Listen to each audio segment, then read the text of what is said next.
Welcome to rheumatology master class. आज का lecture एक ऐसे टॉपिक पर है जो पाकिस्तानी क्लिनिकल प्रैक्टिस में नहीं बल्कि पूरे एशिया में ही बहुत ज़्यादा अहमियत रखता है, बहुत ज़्यादा इम्पोर्टेंट है। और जहाँ पर गलतियों का जो आप कह सकते हैं खमियाजा है, वो सिर्फ मदर नहीं बल्कि पैदा होने वाला बच्चा भी भुगतता है।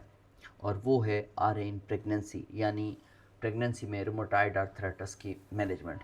ये टॉपिक इस कदर अहम है कि ये ना सिर्फ हमारे जो है फिजिशियंस के लिए, रुमेटोलॉजिस्ट के लिए, बल्कि गायनेकोलॉजिस्ट जो हैं उनके लिए भी बहुत ज़्यादा इम्पोर्टेंट है। इसलिए क्योंकि जो पेशेंट आपका पूरा 2 साल से 1 साल से बहुत ही अच्छा जा रहा होता है, उसकी मैनेजमेंट एक्स्ट्रॉर्डनरी जा रही होती है, लो डिजीज एक्टिविटी होती है या रिमिशन होती है, जब प्रेगनेंसी आती है तो आप हम जो है ना कह सकते हैं पेशेंट का जो है वो कबाड़ा निकल जाता है।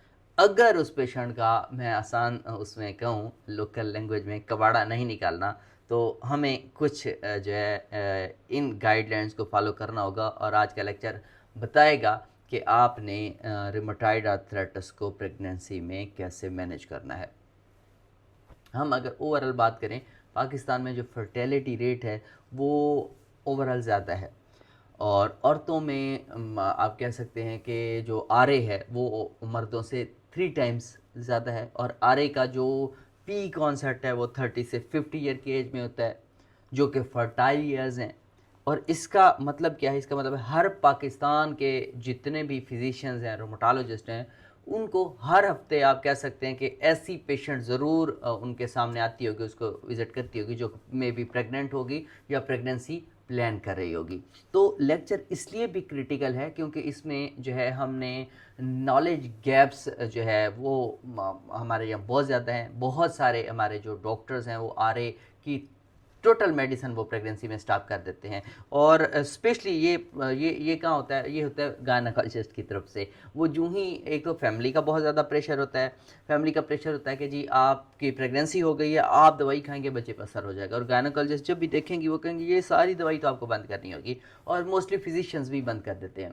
और मरीज़ा जो है वो खुद भी बाज़ औक़ात दवाई छोड़ देती है कि मेरे बच्चे पर असर ना हो जाए। और जिससे क्या होता है, माँ और बच्चे दोनों के लिए ये सिचुएशन बहुत ही क्रिटिकल भी होती है और नुकसानदेह भी हो सकती है। और दूसरा अब क्या होता है, एक्सट्रीम आप कह सकते हैं उस पर कुछ डॉक्टर्स जो है वो कहते हैं कि जी नहीं जी आपने मेडिसिन नहीं आपने छोड़नी, तो हार्मफुल ड्रग्स भी कुछ जो है हमने ऐसी प्रिस्क्रिप्शन देखी हैं। जो इवन मैंने ये देखा है कि पेशेंट कुछ बच्चे को फीड करवा रही थी, लैक्टेटिंग मदर थी, वो मिथोट्रेक्सेट ले रही थी और वो कह रही थी कि मुझे किस डॉक्टर साहब ने लिखा है। तो ये क्वेश्चंस जो है बहुत इंपॉर्टेंट होते हैं कि प्रेगनेंसी तो नहीं है, प्रेगनेंसी प्लान तो नहीं करे, बच्चे को फीड तो नहीं करवा रहे। तो ये एक्सट्रीम कंडीशन भी हमें दोनों सूरतों में नज़र आती है। तो रियलिटी इन दोनों एक्सट्रीम्स के बीच में हमने आज ढूंढनी है। और आज के लेक्चर में हम इसे सिर्फ जो है फिर दोबारा आज के लेक्चर में कहूँगा यूलार की जो अपडेटेड रिकमेंडेशंस हैं 2022 की for management of rheumatic and musculoskeletal disease in pregnancy, उनको हम फॉलो करेंगे। और वो मेरे सामने मौजूद हैं और उनकी सूरत में हम जो है उनके आप कह सकते हैं उनके गाइडलाइंस को सामने रखते हुए मुकम्मल तौर पर बहुत डिटेल से, बहुत ही डीपली हम आज समझने की कोशिश करेंगे कि प्रेगनेंसी रूमेटॉइड आर्थराइटिस को कैसे अफेक्ट करती है, रूमेटॉइड आर्थराइटिस प्रेगनेंसी को कैसे अफेक्ट करती है, और कौन सी मेडिसिन सेफ़ हैं, कौन सी मेडिसिन जो है हार्मफुल हो सकती हैं। आप कह सकते हैं प्री कंसेप्शन काउंसलिंग वो क्या होती है, कैसे करनी है, प्रेगनेंसी के हर ट्राइमेस्टर में आपने क्या करना है, पोस्ट पार्टम मैनेजमेंट क्या होगी, और स्पेशली पाकिस्तान के कॉन्सेप्ट में इस सबको हम प्रैक्टिकली कैसे इम्प्लीमेंट कर सकते हैं। ये सारा आज की जो हम टॉपिक आज डिस्कस करेंगे आज के लेक्चर में। मैंने आपको एक बहुत सा जो है ना वो उसको क्या कहते हैं दे दिया है, शॉर्ट सा रिव्यू दे दिया कि आज हम इन चीज़ों को डिस्कस करेंगे। वो जो मूवीज़ का होता है ट्रेलर मैंने आपको बता दिया कि हमने ये चीज़ करनी है। तो स्टेप बाय स्टेप हम जो है वो चलते जाएंगे।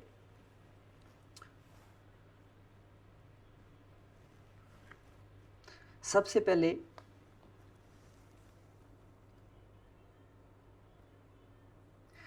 पहले हमने ये समझना है कि प्रेगनेंसी रूमेटॉइड आर्थराइटिस को अफेक्ट कैसे करती है। यानी क्या प्रेगनेंसी में आरए बेटर हो जाती है या वो और ज़्यादा पेशेंट को डिस्टर्ब करती है। इसको हमने पहले भी हमने अपने लेक्चर्स में स्टार्ट में भी डिस्कस किया हुआ है। तो ये एक क्वेश्चन है जिस पे मैं ज़रा हिस्ट्री पे जाऊंगा इसमें कि 1938 में फिलिप हैंच ने फर्स्ट टाइम ये क्वेश्चन जो है वो रेज़ किया कि जब उन्होंने ऑब्ज़र्व किया कि रोमेटॉइड आर्थराइटिस वाली जो पेशेंट्स हैं वो प्रेगनेंसी के दौरान जो है उनके डिज़ीज़ बेटर हो जाती है। 1938 में फिलिप हैंच ने ये बात बताई। ये ऑब्जर्वेशन इतनी इम्पॉर्टेंट थी उस वक्त कि इससे जो है वो कार्टिसोल के डिस्कवरी की तरफ जो है वो रिसर्च का सफ़र शुरू हुआ था। ये मैं आपको एक हिस्ट्री के बारे में कुछ पॉइंट बता रहा हूँ। लेकिन आजकल डाटा जो है वो क्या कहता है, हमने किसको फॉलो करना है, यूलार 22 और एसीआर 2021 को। यूलार 22 और एसीआर दोनों की जो गाइडेंस है, जो कि आप कह सकते हैं यूलार की रिकमेंडेशंस हैं, उनमें 2022 में वो अपडेट हुई और वैसे वो यूलार की जो गाइडलाइंस हैं वो 2016 की थी। उन्होंने ये बताया कि 60% जो आर ए के पेशेंट्स हैं, फीमेल पेशेंट्स प्रेगनेंसी में वो इम्प्रूव कर जाती हैं। 20% पेशेंट्स में डिजीज़ जो है वो स्टेबल रहती है और 20% पेशेंट्स में वर्स हो जाती है। 60-20-20, 60 इम्प्रूव कर गई, 20 स्टेबल है, 20 वर्स हो गई।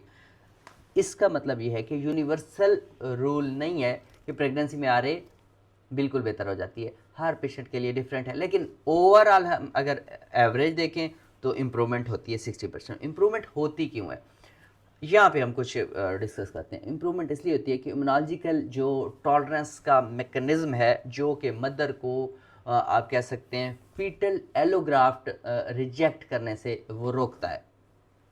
यानी इंटरलिकन कौन सा होगा, इंटरलिकन 10 जो है वो बॉडी में बढ़ जाता है और इंटरलिकन 10 बढ़ता है और TH2 साइटोकाइंस जो है ना, इंटरलिकन 10 और TH2 साइटोकाइंस जो है वो प्रीडोमिनेंट हो जाते हैं प्रेगनेंसी की सूरत में। और फिर हम उसको कहते हैं टी रेग सेल्स, वो भी इंक्रीज़ होते हैं और कुछ और प्रो इन्फ्लेमेटरी TH1 है, TH17 है, ये भी सुप्रेस हो जाते हैं। तो यही वही पाथवेज हैं जो हमने RAK में जो हमने पैथोफिजियोलॉजी पे जब बात की थी तो हमने ये डिस्कस किया था। इसी पाथवे जो है वो उसमें RA में वैसे एक्टिव होते हैं, इसीलिए प्रेगनेंसी इन्हें क्या करती है, डाउन रेगुलेट करती है, तो डिजीज़ क्या हो जाती है, इम्प्रूव हो जाती है। तो ये एक पूरा कॉन्सेप्ट है कि RA में इम्प्रूवमेंट, RA की प्रेगनेंसी में इम्प्रूवमेंट क्यों होती है। लेकिन आपने एक और पॉइंट याद रखना है कि ये इम्प्रूवमेंट टेम्परेरी है, परमानेंट नहीं है। इसी वजह से पेशेंट जो है वो जो है ना भूलती क्या है, पेशेंट देखती है मैं प्रेगनेंसी में ठीक हो गई, वो तो कहती है बिल्कुल बेहतरीन हो गया, मेडिसिन सारी छोड़ दें। जब वो छोड़ देती हैं और फिर पोस्टमार्टम पीरियड में इन इम्यूनोलॉजिकल जो चेंजेस आई थी उसका रिवर्सल होता है और तकरीबन 90% पेशेंट्स पोस्टमार्टम पीरियड में फ्लेयर करती हैं, स्पेशली फर्स्ट 6 मंथ में। तो जो इम्प्रूवमेंट आई थी वो ख़त्म हो जाती है। अब समझते ये हैं कि RA प्रेगनेंसी को कैसे अफेक्ट करती है। हमने प्रेगनेंसी को बताया कि RA में RA को कैसे अफेक्ट है प्रेगनेंसी, और RA प्रेगनेंसी को कैसे अफेक्ट करती है, क्योंकि आप समझ लें कि ये 2 वे स्ट्रीट है कि अब RA जो है प्रेगनेंसी को किस तरह अफेक्ट करती है, उसको डिस्कस करें। जो रिमोटाइड आर्थराइटिस है, बिकॉज ये क्रोनिक सिस्टेमिक इन्फ्लेमेटरी डिजीज़ है और रिप्रोडक्टिव एज की खवातीन में प्रेगनेंसी को अफेक्ट करती है। एक्टिव RA वाली जो पेशेंट्स हैं उन वो जो फीमेल्स हैं उनमें प्रेगनेंसी आउटकम जो है एक्टिव था जिनका 20%, जिनका एक्टिव 20%, हमने कहा 60-20-20। जो एक्टिव RA वाली जो पेशेंट्स थी उनमें प्रेगनेंसी आउटकम वर्स होते हैं compare to well controlled RA। और हेल्दी जो है वो आप कह सकते हैं कंट्रोल्स के, जो हेल्दी कंट्रोल्स थे या वेल कंट्रोल्ड थे, उनकी निस्बत प्रेगनेंसी आउटकम्स जो है वो वर्स हो जाते हैं उन पेशेंट में जिनकी RA एक्टिव होती है। एक्टिव RA में प्री टर्म बर्थ का रिस्क ज़्यादा होता है, प्री टर्म बर्थ का रिस्क ज़्यादा होता है। ये किस कदर ये बता दें आपको, 1.5 से 2% तक जो है, 2 टाइम्स तक जो है वो बताती हैं कि प्री टर्म बर्थ जो है 1.5 से 2 टाइम्स रिस्क ज़्यादा हो जाता है एक्टिव RA वाली ख़वातीन में। अब आ जाते हैं उसको कह सकते हैं स्मॉल फॉर गेस्टेशनल एज का जो रिस्क है, इसको कहते हैं small for gestational age, SGA जो गेस्टेशनल रिस्क है, ये भी ज़्यादा है, यानी बच्चे की ग्रोथ जो है रिटार्डेड हो जाती है। ये एक्टिव आर ए वाली में स्मॉल फॉर गेस्टेशनल एज जिसको कहते हैं SGA, ये भी ग्रोथ रिटार्डेड रह जाती है, ये भी ज़्यादा हो जाता है।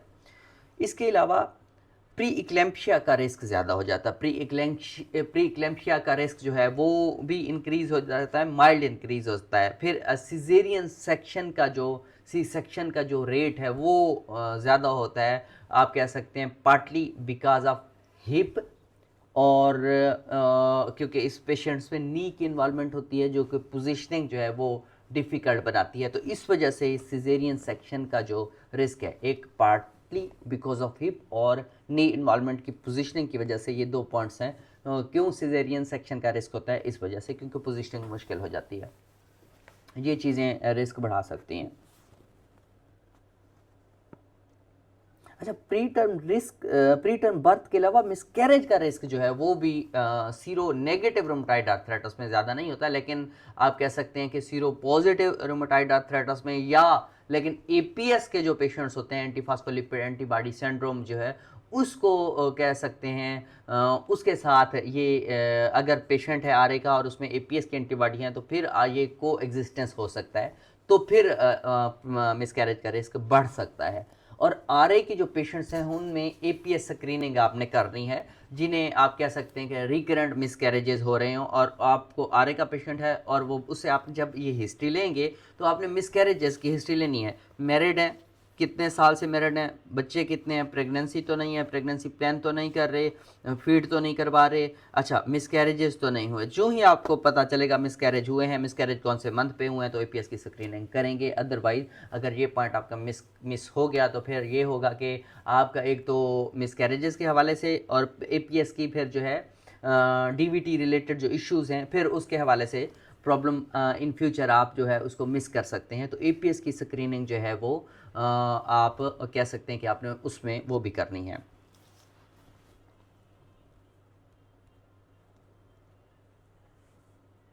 अच्छा, रिकरेंट मिसकैरेजेस जो हैं उसका रिस्क आप कह सकते हैं, रिकरेंट मिसकैरेजेस के अलावा कॉन्जेनिटल एबनॉर्मेलिटीज़ का रिस्क जो है वो RA से जो है आप कह सकते हैं वो नहीं बढ़ता। लेकिन ये एक इम्पॉर्टेंट पॉइंट है, कॉन्जेनिटल एबनॉर्मेलिटीज़ का कोई रिस्क नहीं बढ़ता RA से, लेकिन ये जो ड्रग्स ले रहे होते हैं, टेराटोजीनिक ड्रग्स होती हैं, टेराटोजीनिक ड्रग्स की वजह से बढ़ता है।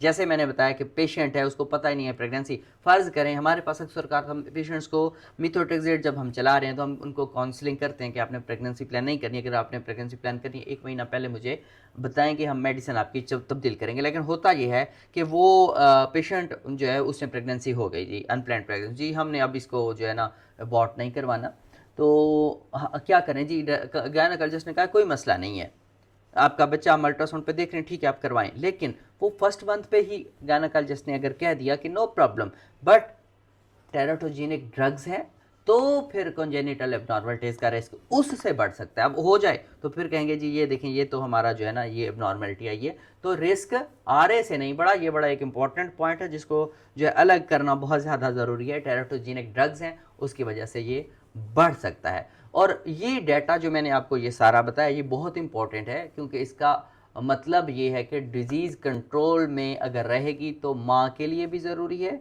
और बच्चे के लिए भी जो ज़रूरी है। और दवाई बंद करने से डिज़ीज़ फ्लेयर करना ना सिर्फ माँ के लिए बल्कि बेबी के लिए तो और ज़्यादा नुकसान है।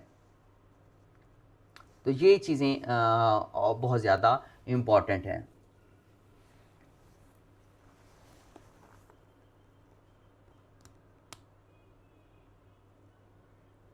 प्री काउंसलिंग आपने लाजमी तौर पर करनी है। प्री कंसेप्शन काउंसलिंग जो है वो सबसे अहम पॉइंट है, और हमने जो है ना इसे पीछे हम जो लेक्चर्स दे चुके हैं उनमें भी हमने समझा, और T2T जो ट्रीट टू टारगेट थेरेपी है उसमें भी जो है उसका भी हम इसी हिस्सा जो हमने वो डिस्कस किया। हर फर्टाइल एज की जो RA की पेशेंट्स होगी, आपको पहले विज़िट से ही ये पूछना चाहिए कि क्या वो प्रेग्नेंट हुई या प्रेगनेंसी प्लान कर रही हैं, ना कि सिर्फ तब जब वो प्रेग्नेंट होने का जो है वो प्लान खुद बताएं। आपने हमारे यहाँ पाकिस्तान में क्योंकि जो कल्चरल सेंसिटिविटी है उसका ख्याल रखते हुए ये सवाल जो है वो आपने वो जो मैरिड फीमेल हैं उनसे लाजमी तौर पर पूछना है, और जो अनमैरिड है आप बच्ची से पूछ सकते हैं कि जी बच्ची मैरिड है, फिर आप प्रेगनेंसी के हवाले से पूछें। और फिर प्री कंसेप्शन काउंसलिंग जो है वो आपने करनी है। प्री कंसेप्शन काउंसलिंग के में आपने क्या करना है, इस पे भी जो यूलार की जो गाइडलाइंस हैं 20 यूलार की 2022 की, उनके मुताबिक ये है कि आपने प्रेगनेंसी प्लान करने से पहले डिजीज़ को कंट्रोल में करना है।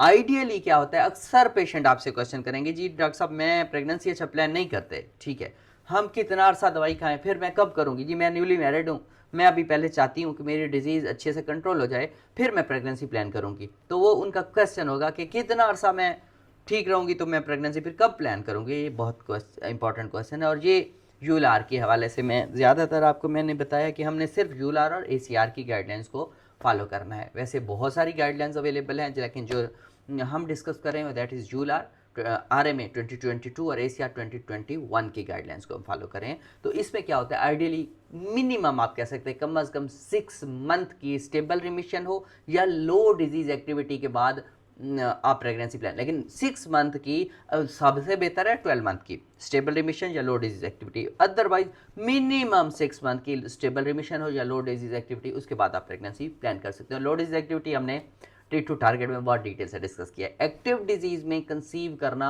ना सिर्फ मदर के लिए बल्कि बेबी के लिए भी बहुत ज़्यादा नुकसानदेह है।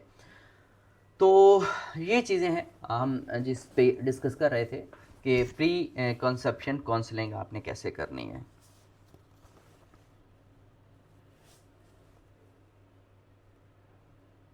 अच्छा, नेक्स्ट हम ये है कि जो मैंने कहा टेरेटोजेनिक ड्रग्स हैं उनको आपने प्रेगनेंसी से पहले बंद करना है या स्विच करना है, ये सबसे प्रैक्टिकल प्री कॉन्सेप्शन टास्क है। मैंने आपको अभी बताया कि सिर्फ काउंसलिंग जब करेंगे और पेशेंट बताती है तो आपने फिर टेरेटोजेनिक ड्रग्स के बारे में सोचना है।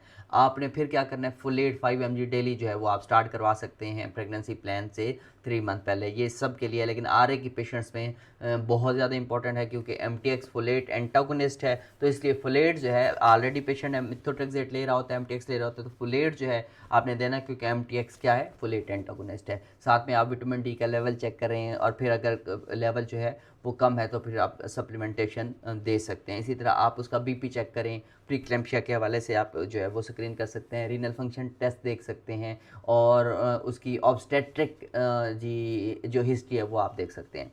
ड्रग सेफ्टी के हवाले से जो है वो आपने सिलेक्शन वही करनी है कि आपने वो ड्रग्स देनी है जो पेशेंट के लिए सेफ़ हो। हम उसको ज़रा ड्रग सेफ्टी को नेक्स्ट अब हमने समझना है।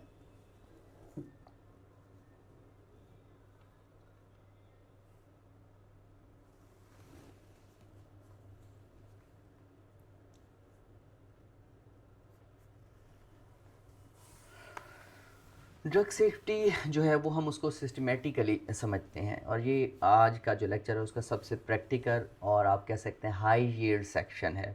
हर ड्रग को आपने 3 कैटेगरीज में समझना है।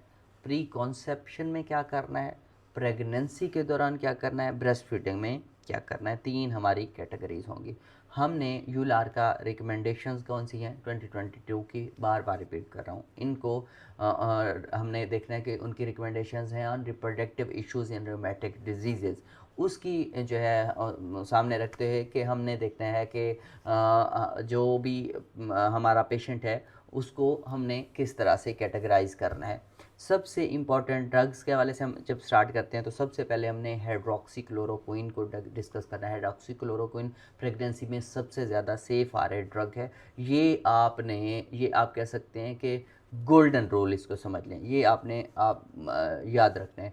HCQ लेकिन आप देना है तो OCT आपने जो है बिफोर स्टार्टिंग HCQ आपने eye examination regarding retinal toxicity जो है वो आपने HCQ के हवाले से करवा लेना है। HCQ को प्रेगनेंसी में आप कंटिन्यू करें। ना सिर्फ ये सेफ़ है बल्कि बहुत सारी गाइडलाइंस और कुछ डाटा ये भी बताता है, ये सजेस्ट करता है कि HCQ आप कंटिन्यू करने से RA का जो है पोस्टमार्टम जो फेलियर है वो कम होता है।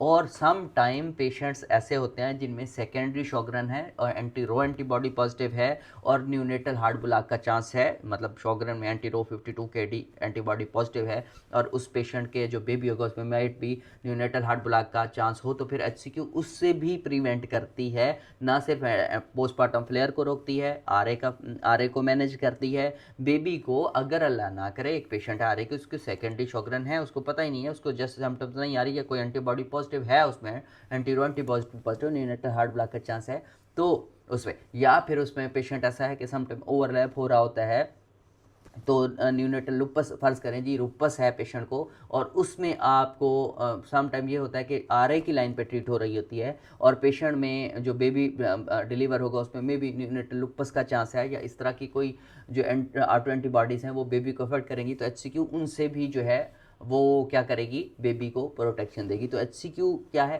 आप जो बेसिकली जो है आपको ना सिर्फ RA की मैनेजमेंट में बल्कि बेबी की प्रोटेक्शन में भी हेल्पफुल रहेगी।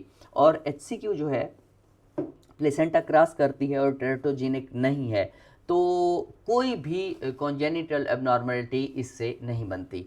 तो हाइड्रोक्सीक्लोरोक्विन की रेटिनल टॉक्सिसिटी जो है वो फीटल में नहीं होती, ये बहुत इंपॉर्टेंट पॉइंट है क्योंकि डोज बहुत कम क्रॉस करती है। तो सम टाइम ये हमारा एक क्वेश्चन बन सकता है कि क्या जो मदर है उसके लिए तो रेटिनल टॉक्सिसिटी जो है वो हम देखते हैं कि ये तो नहीं होगा कि वो बेबी की, क्योंकि बेबी की स्क्रीनिंग तो नहीं हो सकती, तो लेकिन ये इस कदर जो है वो प्लेसेंटा क्रॉस नहीं करती, इसीलिए HCQ related retinal toxicity, fetal toxicity का चांस कम होता है। तो ये बहुत इंपॉर्टेंट है।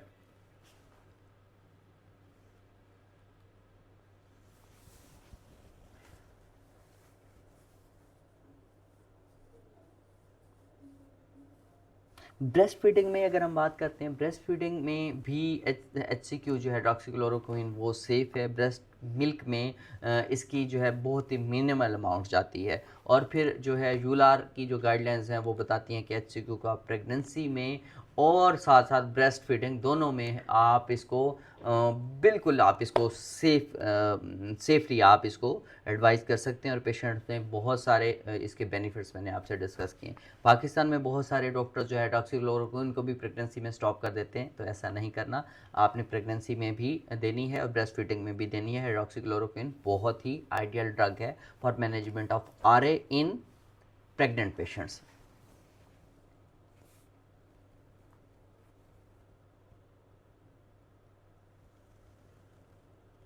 नेक्स्ट है जी सल्फासेलाजीन। नेक्स्ट सल्फासेलाजीन जो है वो भी रिलेटिवली सेफ़ है।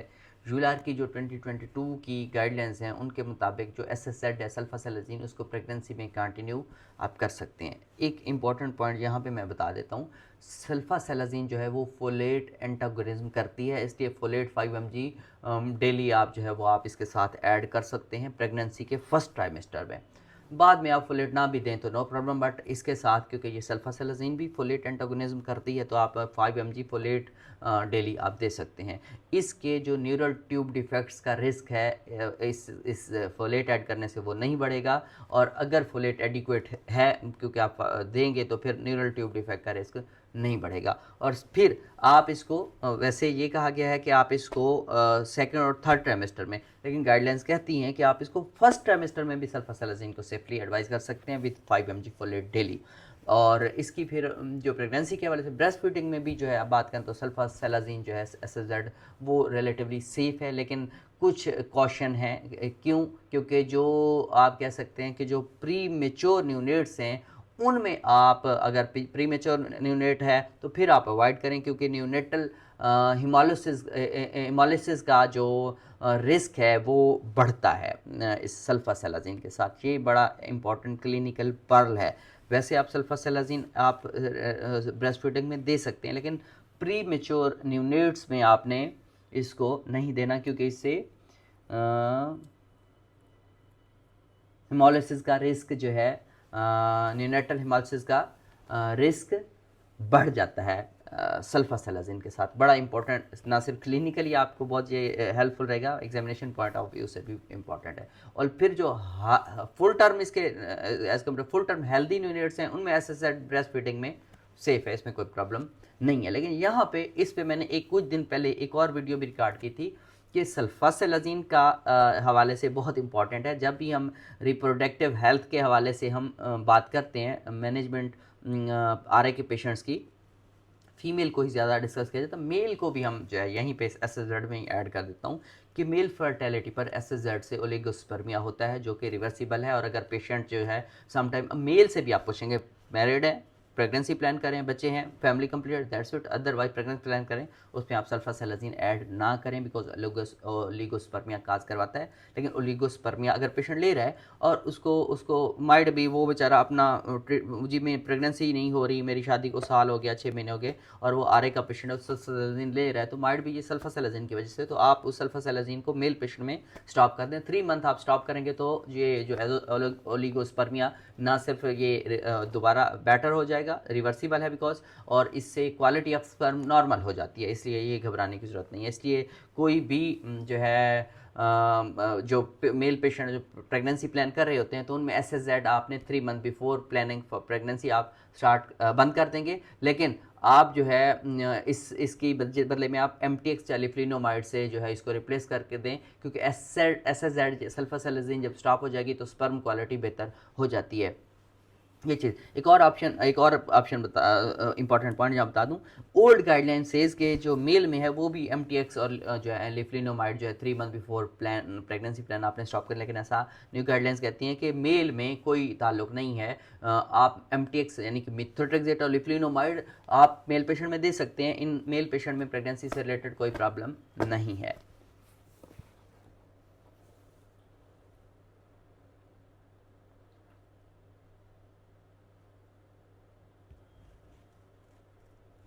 मिथोट्रेक्सेट जो है ना, वो प्रेगनेंसी में एब्सोल्युटली कंट्राइंडिकेटेड है। मिथोट्रेक्सेट बहुत ज़्यादा जो है वाइडली यूज ड्रग है, एंकर ड्रग है फॉर आरए मैनेजमेंट। तो यूलार की जो गाइडलाइंस हैं 2022 को, उनमें ये आप कह सकते हैं उसमें क्लियरली मेंशन्ड है कि एमटीएक्स एक पोटेंट टेराटोजिन है। इसमें माइनोप्टेरन सिंड्रोम में एमटीएक्स क्या करती है, एम्ब्रियोपैथी का जो है वो एक काज बन सकती है, और साथ में क्रेनियल डिस्प्लेजिया या फिर लिम्ब डिफेक्ट्स जो हैं वो इसी के साथ हो सकते हैं, और साथ में न्यूरल ट्यूब डिफेक्ट्स हैं या स्पॉन्टेनियस अबॉर्शन हो सकता है, बहुत ही कॉमन है। तो ये चीज़ें एमटीएक्स के साथ हो सकती हैं। तो एमटीएक्स जो है उसको कंसीव करने से जो ओल्ड गाइडलाइंस थी वो कहती हैं कि 3 मंथ बिफोर कंसीविंग आप उसको स्टॉप कर दें और फुलेट देना स्टार्ट कर दें। लेकिन न्यू गाइडलाइंस सेज कि आप 1 मंथ बिफोर कंसीविंग आप इसको स्टॉप कर सकते हैं और फिर प्रेगनेंसी प्लान कर सकते हैं। मर्दों में जो है वो पहले ये कहा जाता था कि मर्दों में भी जो है 3 माह पहले आप जो है वो स्पर्म मैचुरेशन के लिए एमटीएक्स को स्टॉप कर दें, लेकिन न्यू गाइडलाइंस जो है वो अब ये कहती हैं कि आप मर्दों में इसको कंटिन्यू कर सकते हैं। और इसके अलावा ब्रेस्ट फीडिंग की बात करते हैं, ब्रेस्ट फीडिंग में भी एमटीएक्स जो है वो कंट्राइंडिकेटर है। आपने ये बात याद रखनी कि एमटीएक्स क्या है, एक्सीडेंटली प्रेगनेंसी में जो है वो समटाइम पेशेंट्स ले रही होती हैं अगर पेशेंट को इल्म नहीं है, इसलिए हर एमटीएक्स जो प्रिस्क्रिप्शन है उसके साथ आपने कॉन्ट्रासेप्शन काउंसलिंग जो है वो आप उसको कहें कि मैंडेटरी है। हर दफ़ा लिखते हुए आपने उसको आप पेशेंट को आपने कहना है कि आप ये दवाई लिख रहा हूँ, आपने प्रेगनेंसी नहीं करनी। लेकिन फिर भी समटाइम ऐसा हो जाता है कि पेशेंट जो है एमटीएक्स लेने के बावजूद भी आ जाता है कि जी मुझे तो अनप्लान्ड प्रेगनेंसी हो गई है। तो इस हवाले से आपने ये बात माइंड में रखनी है कि हर प्रिस्क्रिप्शन पे आपने कॉन्ट्रासेप्शन काउंसलिंग जो है उसको करना है। पाकिस्तान में इसकी अवेयरनेस बहुत कम है और एमटीएक्स प्रेगनेंसी एक्सपोजर जो है उसके केसेस बहुत ज़्यादा हैं। तो ये वैसे तो प्रिवेंटेबल है कि आप उनको काउंसलिंग कर सकते हैं, लेकिन सम टाइम अगर पेशेंट एमटीएक्स ले रहा है और उसको प्रेगनेंसी हो गई है तो गाइडलाइंस है कि अबॉर्ट करवाना चाहिए। बट पेशेंट अक्सर औकात हम देखते हैं वो इस पर इंसिस्ट करते हैं, नहीं जी डॉक्टर साहब मैंने डोज सही से ली नहीं है, मैं तो पिछले हफ्ते तो मैंने नहीं ली थी, उससे पिछले हफ्ते ली थी, लेकिन अगर MTX ले रहा है तो आप उसको एक्सप्लेन कर देंगे कि इससे आपके बेबी को ये प्रॉब्लम हो सकते हैं। तो आपने क्या करना है कि MTX ले रही हैं तो बेटर यही रहेगा कि आपके लिए और आपके बेबी के लिए कि आप इसको अबॉर्ट करवा दें। तो गाइडलाइंस तो ये कहती हैं।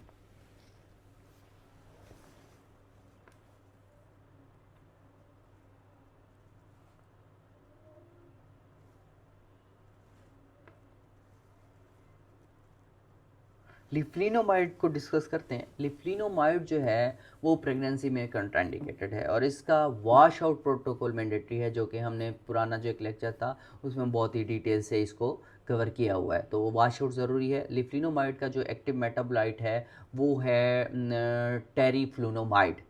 टेरीफ्लूनोमाइड जो है वो बॉडी में कई सालों तक, ऑलमोस्ट 2 ईयर्स तक जो है वो बॉडी में टेरीफ्लूनोमाइड रह सकता है। इसीलिए कोलेस्टेरामाइन का वॉश आउट आपने लाजमी देना है और 2 सेपरेट ओकेजन्स पे टेरीफ्लूनोमाइड का लेवल देखना है, जो कि 0.02 मिलीग्राम फी लीटर से कन्फर्म कम होगा, फिर आप कंसीव करेंगे। दोबारा रिपीट कर देता हूँ, टेरीफ्लूनोमाइड का 2 सेपरेट ओकेजन्स पे लेवल देखेंगे, 0.02 से मिलीग्राम फी लीटर से कम होगा, फिर आप कंसीव कर सकते हैं। और कोलेस्टेरोमिन का वॉश आउट देंगे लिफ्लिनोमाइड के साथ। ब्रेस्ट फीडिंग भी जो है इसमें कंट्राइंडिकेटेड है, लेकिन मर्दों में लिफ्लिनोमाइड से जो है वो ये था कि पहले ये किया जाता था कि मर्दों में भी प्रेगनेंसी से पहले स्टॉप की जाती है तो वॉश आउट कंसिडर किया जाता था, लेकिन जो है वो मर्दों में न्यू गाइडलाइंस कहती हैं कि आप लिफ्लिनोमाइड को जो है वो कंटिन्यू कर सकते हैं। ये जो है इसको ज़्यादा अफेक्ट नहीं करती और इसके साथ कोई भी इस तरह के केसेस नहीं देखे गए। तो ये हमारी जो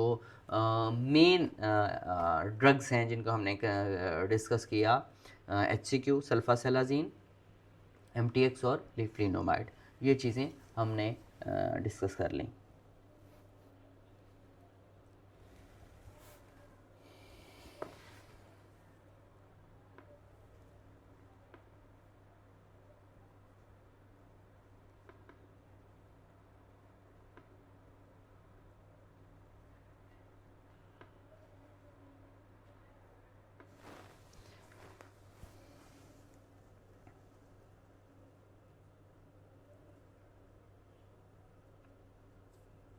एनसेड्स के जो हम बात करते हैं, एनसेड्स और एस्प्रिन जो है वो प्रेगनेंसी में कब सेफ़ हैं और कब सेफ़ नहीं है, ये एक बड़ा इम्पॉर्टेंट जो है वो डिस्कशन होगी एनसेड्स और प्रेगनेंसी के हवाले से। लो डोज एस्प्रिन 75 mg से 100 mg तक जो है वो यूलार की जो रिकमेंडेशंस हैं उनके मुताबिक RA के पेशेंट्स में जिनको प्री एक्लेम्पशिया का रिस्क है वहाँ पर लो डोज एस्प्रिन दी जा सकती है। 75 mg से 100 mg तक दी जा सकती है और एक्चुअली रिकमेंडेड है APS के जो पेशेंट्स होते हैं। अगर APS को एग्जिस्टेंस है तो फिर जो है आपकी एस्पिरिन रिकमेंडेड है।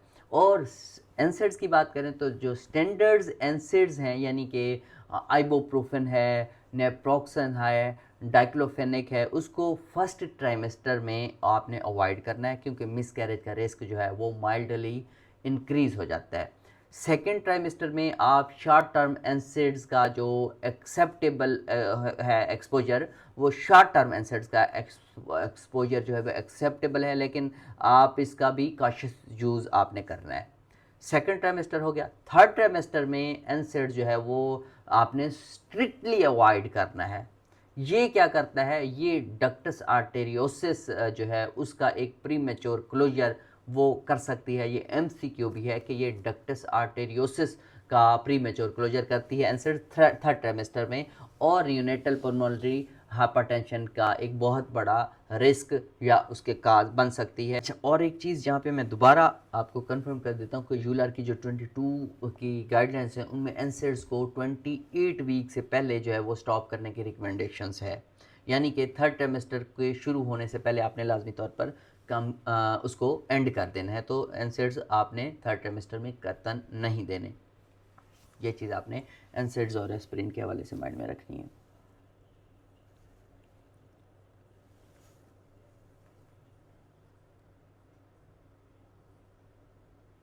कार्टिकोस्टेरॉइड के हवाले से अब डिस्कशन करते हैं। ग्लूकोकार्टिकॉइड्स जो हैं, कॉर्टिकोस्टेरॉइड्स जो है वो प्रेगनेंसी में एक आप कह सकते हैं कि ये ज़रा डिफ़िकल्ट सिचुएशन है।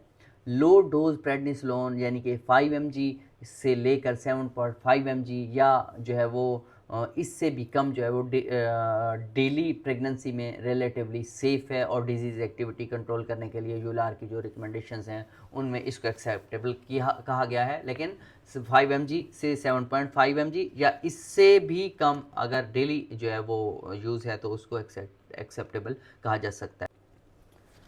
प्रेडनिसोलोन और मिथाइल प्रेडनिसोलोन जो हैं ये क्या करती हैं, प्लेसेंटा में 11 beta hydroxy steroid dehydrogenase enzyme जो है उससे जो है इनएक्टिवेट हो जाते हैं, इसीलिए फीटल एक्सपोजर जो है कम हो जाती है। तो इस सूरत में क्या होता है, लेकिन अगर आप हाई डोज स्टीराइड दे रहे हैं, यानी कि हमने कहा था 5 mg से 7.5 mg तक एक्सेप्ट, लेकिन अगर आप 20 mg से भी ज़्यादा जो है प्रोलॉन्ग्ड यूज़ करेंगे तो आप समझ ले कि गेस्टेशनल डायबिटीज़ का चांस बढ़ जा सकता है, हाइपरटेंशन का चांस बढ़ सकता है, इससे IUGR और क्लेफ्ट पैलेट का रिस्क जो है वो भी बढ़ सकता है अगर आप 20 mg से ज़्यादा और वो भी प्रोलॉन्ग्ड यूज़ इसका करते हैं। अब आ जाती है, हमने प्रेडनिसोलोन और मिथाइल प्रेडनिसोलोन की बात की है, डेक्सामेथासोन और बीटा मेथासोन जो है वो प्लेसेंटा क्रॉस करते हैं, क्योंकि ये भी जो है 11 बीटा HSD जो एंजाइम हमने इसको कहा था उससे इनएक्टिवेट ये नहीं होते, लेकिन प्रेडनिसोलोन मिथाइल प्रेडनिसोलोन इनएक्टिवेट हो जाते हैं, लेकिन डेक्सामेथासोन और बीटा मेथासोन इससे इनएक्टिवेट बीटा 11 जो है ये बीटा 11 बीटा HSD एंजाइम इसको कहें उससे इनएक्टिवेट नहीं होते। इन्हें रिमोटाइड आर्थराइटिस के उसमें आपने यूज़ नहीं करना, लेकिन मैंने ये देखा है कि प्रेगनेंसी में जो है डेक्सामेथासोन रूटीन में लगवा दिया जाता है, लेकिन आपने डेक्सामेथासोन जो है उसको रिमोटाइड आर्थराइटिस में प्रेग्नेंट पेशेंट्स में यूज़ नहीं करना। ये सिर्फ जो है आप कह सकते हैं कि फीटल जब लंग मेच्योरिटी के लिए जो है आप इसको यूज़ करते हैं, लेकिन लास्ट ट्राइमेस्टर में आप इसको ऑब्स्टेट्रिक्स के साथ जो है आप इसको यूज़ कर सकते हैं, लेकिन फीटल लंग मेच्योरिटी के लिए। तो ये ग्लूकोकार्टिकॉइड्स के हवाले से है।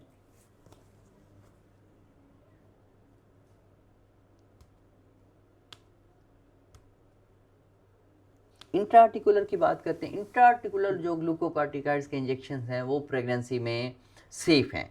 इंट्राआर्टिकुलर का प्रॉब्लम नहीं है। अगर एक पेशेंट आ गया आर का, उसको कोई जॉइंट के अफ्यूजन है, उसके नी अफ्यूजन है, तो आप उसको एस्पिरेट करके आप उसको जो है सेफ़ डोज आप इंट्राआर्टिकुलर ग्लूकोकार्टिकॉइड वो आप दे सकते हैं, वो बिल्कुल सेफ़ है। अगर आप कह सकते हैं कि कोई पार्टिकुलर एक्टिव जॉइंट है, या आप उसमें आप क्या कह सकते हैं कि उसमें मिथाइल प्रेडनिसोलोन आप बहुत ही आसानी से दे सकते हैं। इसी तरह ब्रेस्ट फीडिंग में लो डोज प्रेडनिसोलोन जो है वो 20 mg या इससे कम जो है वो ब्रेस्ट फीडिंग में सेफ़ है, लेकिन प्रेगनेंसी में सेफ़ नहीं है।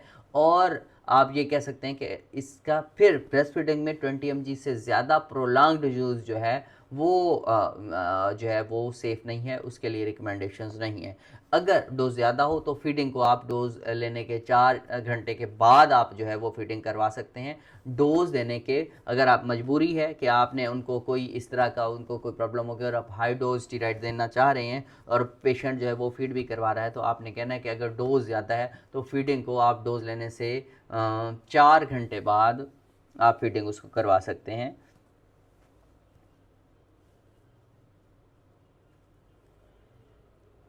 आफ्टर 4 आवर जो है डोज स्टीराइड डोज के आप फिर बच्चे को फीड करवा सकते हैं कि अगर डोज बहुत ज़्यादा है। लेकिन अगर लो डोज है 5 mg to 7.5 mg है तो फिर कोई प्रॉब्लम नहीं है, आप रूटीन में फीड करवा सकते हैं। ये चीज़ें ग्लूकोकार्टिकॉइड्स के हवाले से हो गई।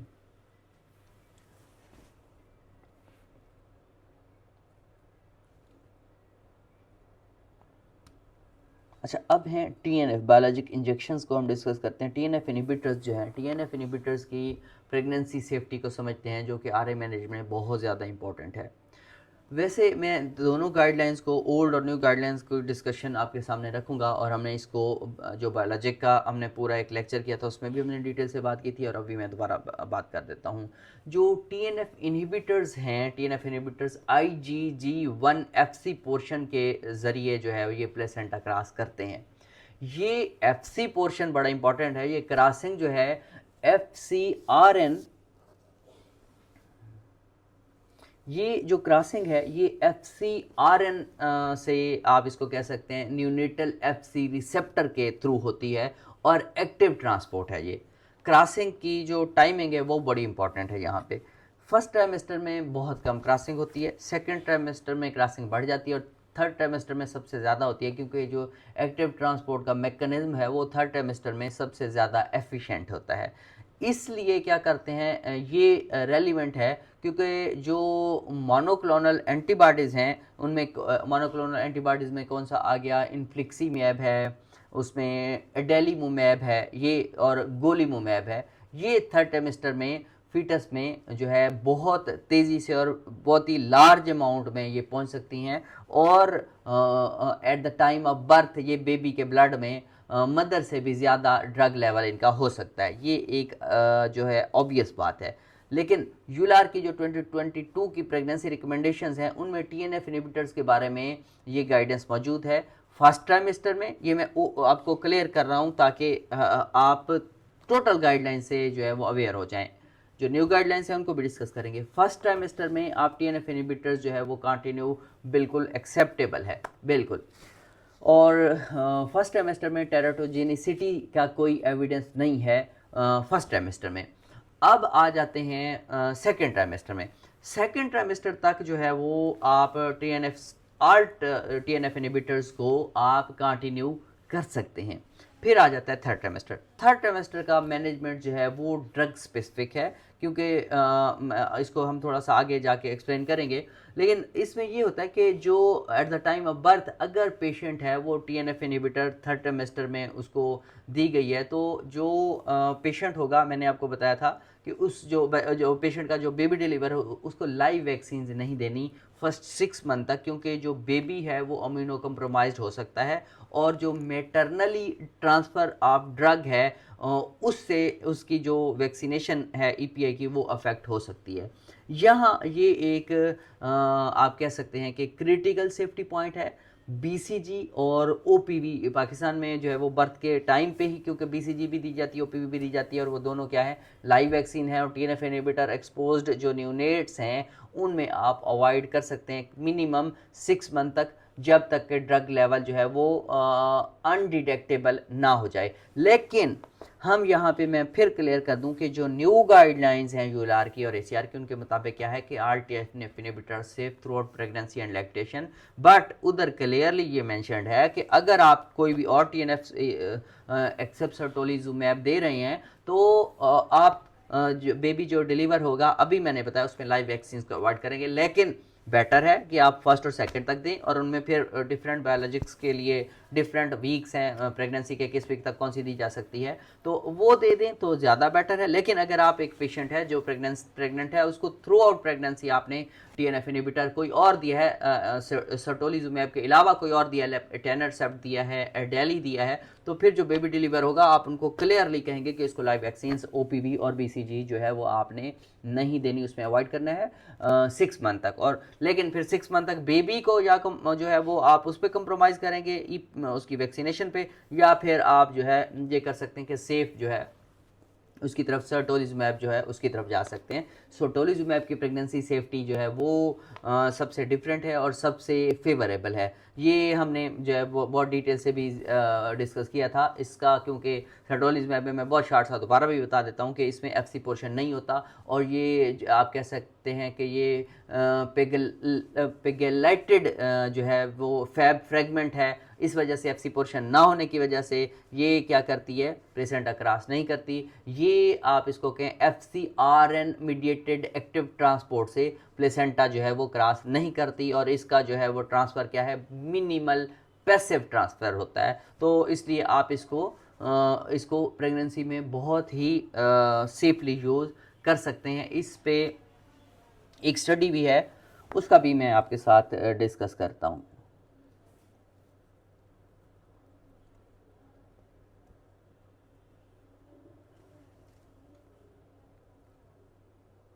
क्रेडल स्टडी है जी। क्रेडल स्टडी उसने स्पेसिफिकली ये बताया कि सर्टोलिजुमैब जो है ये मेटरनल ब्लड में डिटेक्टेबल थी क्रेडल स्टडी, लेकिन जो उम्बिलिकल कार्ड का जो ब्लड है उसमें जो न्यूनेटल ब्लड है उसमें निग्लेजिबल लेवल थे इसके, तो इसलिए सर्टोलिजुमाब एफसी पोर्शन की वजह से ये जो है वो क्रॉस नहीं करती एफसी पोर्शन ना होने की वजह से, इसलिए आप इसको सेफली दे सकते हैं। यूएलआर 2022 में सर्टोलिजुमाब को प्रेगनेंसी में कंटिन्यू करने के लिए रिकमेंडेशंस हैं बग़ैर किसी भी थर्ड ट्राइमेस्टर की जो है वो स्टॉपिंग की ज़रूरत नहीं है, आप इसको कंटिन्यू सर्टोलिजुमाब को कर सकते हैं। तो ये टीएनएफ इनहिबिटर्स के हवाले से ये डिस्कशन थी।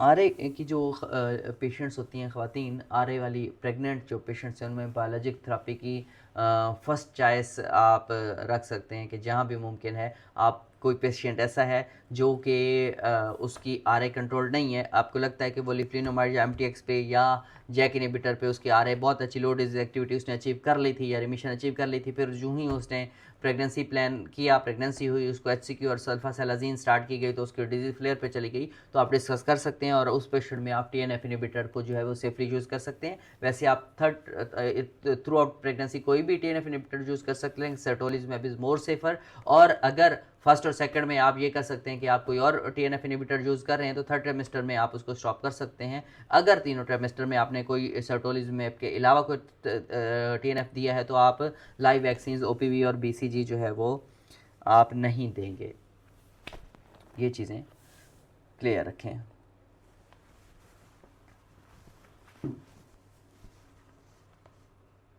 ब्रेस्ट फीडिंग में भी जो सर्टोलिजुमाब है वो ब्रेस्ट फीडिंग में भी सेफ़ है और टीएनएफ इनहिबिटर ब्रेस्ट फीडिंग में सारे जो है वो सेफ हैं। सर्टोलिजुमाब को फिर स्पेसिफिकली बताएं कि ब्रेस्ट मिल्क में इसका लेवल जो है वो नेग्लेजिबल है। और इसके अलावा जो रिकमेंडेशंस हैं बाकी टीएनएफ इनहिबिटर्स की उनको भी मैं आपके साथ डिस्कस कर देता हूं कि जो यूएलआर की 22 की रिकमेंडेशंस हैं उनमें एडेलीमुमेब और इटेनरसेप्ट के बारे में यूएलआर 22 में कहा गया कि इन्हें आप वीकली में जब डिस्कशन करूं तो 28 से 30 वीक तक आप इटेनरसेप्ट और एडेली को कंटिन्यू कर सकते हैं, यानी कि थर्ड ट्राइमेस्टर से पहले आप इसे बंद कर दें ताकि जो फीटल ड्रग एक्सपोजर हो कम हो और लाइव वैक्सीन का प्रॉब्लम ना हो इस वजह से। और इन्फ्लिक्सीमैब के हवाले से उसका मैंने आपको बताया, इन्फ्लिक्सीमैब ये वीक्स का डिफरेंस है जो मैं आपके साथ शेयर करता जाऊँगा। इन्फ्लिक्सीमैब को 16 वीक से 20 वीक तक जो है आपने लास्ट डोज उसकी कंप्लीट कर देनी, क्योंकि इसकी जो है हाफ लाइफ इन्फ्लिक्सीमैब की जो वो लॉन्गर हाफ लाइफ है एज़ कम्पेयर टू एडेली और इटेनरसेप्ट, और थर्ड ट्राइमेस्टर में डिलीवरी तक इसके लेवल जो है वो डिटेक्टेबल रह सकते हैं, इसलिए इसको ज़रा अर्ली आपने स्टॉप कर देना है। गोलीमुमैब के हवाले से जो है उस बारे में डाटा वैसे गोलीमुमैब के बारे में कम है, इसीलिए जो है आप इसमें भी आप अपनी अप्रोच यही रखें कि उसको थर्ड ट्राइमेस्टर से पहले गोलीमुमैब को भी स्टॉप कर दें। ब्रेस्ट फीडिंग की बात करते हैं तो ब्रेस्ट फीडिंग में जो टीएनएफ इनहिबिटर्स की जो स्मॉल अमाउंट्स है वो ब्रेस्ट मिल्क में जाती हैं, लेकिन आप कह सकते हैं कि जो हमने पहले भी डिस्कस किया था कि जो इन्फेंट जीआई ट्रैक्ट है उसमें ये डाइजेस्ट हो जाती हैं, इसीलिए जो सिस्टेमिक एब्जॉर्प्शन है वो बहुत ज़्यादा मिनिमल है, इसलिए TNF inhibitor safely breast feeding में दिए जा सकते हैं। और इस पर भी यूएलआर की 2022 की जो टीएनएफ इनहिबिटर्स के हवाले से ब्रेस्ट फीडिंग की जो गाइडलाइंस है, ब्रेस्ट फीडिंग में टीएनएफ इनहिबिटर्स का यूज़ जो है वो एक्सेप्टेबल कहा गया है। ये चीज़ें टीएनएफ इनहिबिटर्स के बारे में हैं।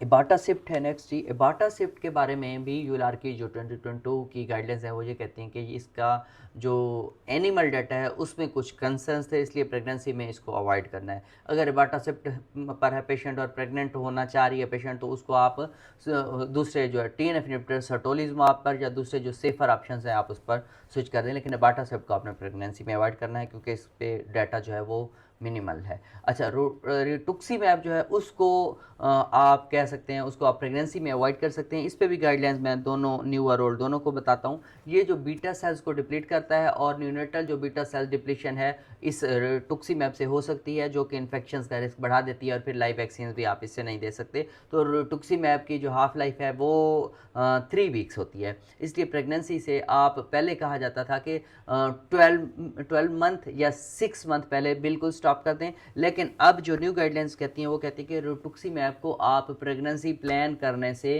पहले स्टॉप कर दें। ये नहीं है कि आप लाजमी तौर पर 12 मंथ पहले स्टॉप करें। आप अगर रिटुक्सी ले चुके हैं और pregnancy next with in a month और टू प्रेगनेंसी प्लान करना चाहते हैं तो आप प्रेगनेंसी कर सकते हैं। इसकी हाफ लाइफ वैसे 3 वीक तक है, तो आप लेकिन आप इसमें ये होगा कि आप इसमें भी लाइव वैक्सीन का वो कर सकते हैं, अवॉइड करेंगे रिटुक्सीमैब में। लेकिन सेफ ये है कि आप 12 मंथ या मिनिमम 6 मंथ पहले रिटुक्सी को स्टॉप कर सकते हैं। इसमें भी यूलार की जो गाइडलाइंस हैं उसमें ये चीज़ क्लियरली मैंशनड है। ब्रेस्ट फीडिंग में रिटुक्सीमैब भी आपने अवॉइड करना है, सिर्फ ना सिर्फ प्रेगनेंसी में, लेकिन ब्रेस्ट फीडिंग में भी आपने रिटुक्सीमैब को अवॉइड करना है। इसके बदले में आप प्रेगनेंसी में अगर पेशेंट पहले रिटुक्सी पे था, वो रिमिशन में था, उसकी रिटुक्सी बंद हो गई और फिर उसने प्रेगनेंसी प्लान कर ली, तो फिर उसको आप जो है उसको ये कर सकते हैं, उसको दोबारा TNF इनहिबिटर में सर्टोलिजुमैब पे या किसी दूसरे TNF इनहिबिटर पे जो है वो स्विच कर सकते हैं।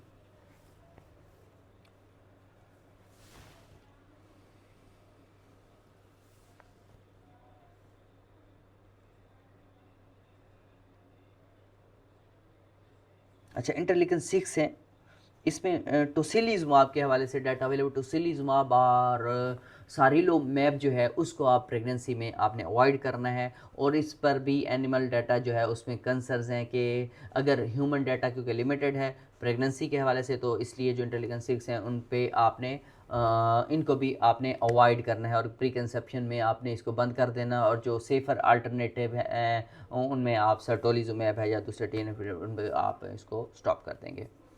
नेक्स्ट जी,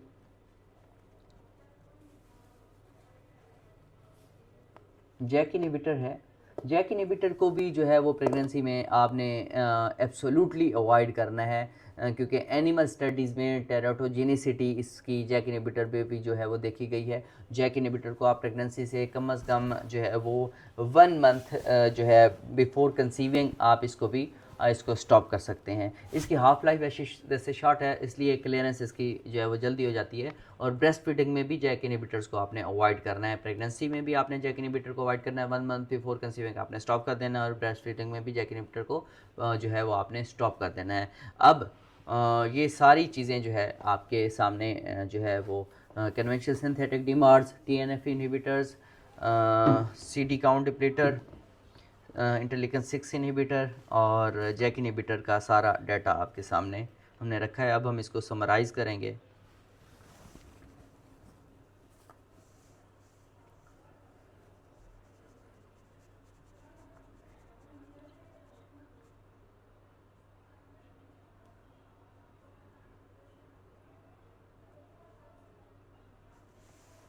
ड्रग समरी को अपने जहन में आप कह सकते हैं कंसोलिडेट करें। HCQ प्रेगनेंसी और ब्रेस्ट फीडिंग दोनों में सेफ़ है, आप कंटिन्यू करेंगे। SSZ सल्फासेलाजीन प्रेगनेंसी और ब्रेस्ट फीडिंग में आप कह सकते हैं एक्सेप्टेबल है। फर्स्ट ट्राइमेस्टर में आप फोलेट के साथ इसको देंगे, बाद में आप विदाउट फोलेट भी दे सकते हैं। फोलेट के साथ दें तो वो ज़्यादा बेहतर है। MTX दोनों में प्रेगनेंसी में और ब्रेस्ट फीडिंग में एब्सोल्युटली कंट्राइंडिकेटेड है। लिफ्लिनोमाइड दोनों में एब्सोल्युटली कंट्राइंडिकेटेड है और लिफ्लिनोमाइड के साथ वाश आउट भी ज़रूरी है। अब आ जाते हैं TNF इनहिबिटर में। TNF इनहिबिटर में कि जो क्लियरली मैंशनड है वो सर्टोलिजुमैब है। सर्टोलिजुमैब प्रेगनेंसी और ब्रेस्ट फीडिंग दोनों में सेफ TNF इनहिबिटर, लेकिन बाकी TNF इनहिबिटर भी आप थ्रू आउट प्रेगनेंसी और ब्रेस्ट फीडिंग में दे सकते हैं, लेकिन आप पेशेंट में क्या करेंगे, लाइव वैक्सीन्स को जो है वो आप अवॉइड करेंगे। वीक के हवाले से बता दूं, MCQs आते होते हैं। एडेली और इटेनरसेप्ट के हवाले से 28 से 30 वीक होता है। एडेली और इटेनरसेप्ट 28 से 30 वीक MCQ है, कंप्लीट क्लिनिकल पर भी एग्जामिनेशन पॉइंट ऑफ व्यू से ये 28 वीक से 30 वीक तक एक्सेप्टेबल है, फिर आप इसको स्टॉप कर सकते हैं। इन्फ्लिक्सीमैब जो है वो 16 से 20 वीक तक है, क्योंकि इसकी हाफ लाइफ ज़रा लंबी है, फिर आपने 16 से 20 के बाद इसको स्टॉप कर देना है। एबेटासेप्ट को आपने प्रेगनेंसी में अवॉइड करना है। रिटुक्सीमैब को प्रेगनेंसी में अवॉइड करना है। आपने जैक इनहिबिटर्स को जो है वो भी प्रेगनेंसी में और ब्रेस्ट फीडिंग में अवॉइड करना है। रिटुक्सीमैब को ब्रेस्ट फीडिंग में भी अवॉइड करना है। इंटरलिकन 6 और टोसिलिजुमाब और को जो है उसको भी आप प्रेगनेंसी में अवॉइड कर सकते हैं। जैक इनहिबिटर भी मैंने बताया कि आप उसको प्रेगनेंसी और ब्रेस्ट फीडिंग में आप उसको अवॉइड करेंगे। और अब इसके बाद आ जाते हैं स्टीरॉइड्स पे। लो डोज प्रेडनिसोलोन जो है वो प्रेगनेंसी और ब्रेस्ट फीडिंग दोनों में एक्सेप्टेबल है, और इसमें आप प्रेगनेंसी में प्रेडनिसोलोन, मिथाइल प्रेडनिसोलोन आप दे सकते हैं, लेकिन आपने डेक्सामेथासोन जो है वो नहीं लेना। सिर्फ आप इसकी आरएफ लेयर में डेक्सामेथासोन आपने यूज़ नहीं करना। एनसेड्स जो है वो, एनसेड्स को बात करें वो 28 वीक से पहले लिमिटेड यूज़ जो है वो एक्सेप्टेबल है, थर्ड ट्राइमेस्टर में बिल्कुल कंट्राइंडिकेटेड है। तो अब प्रेगनेंसी के जो ये ड्रग्स हैं और मैनेजमेंट है, इसको हमने क्लियरली समझा और समरी भी आपके सामने रखी है।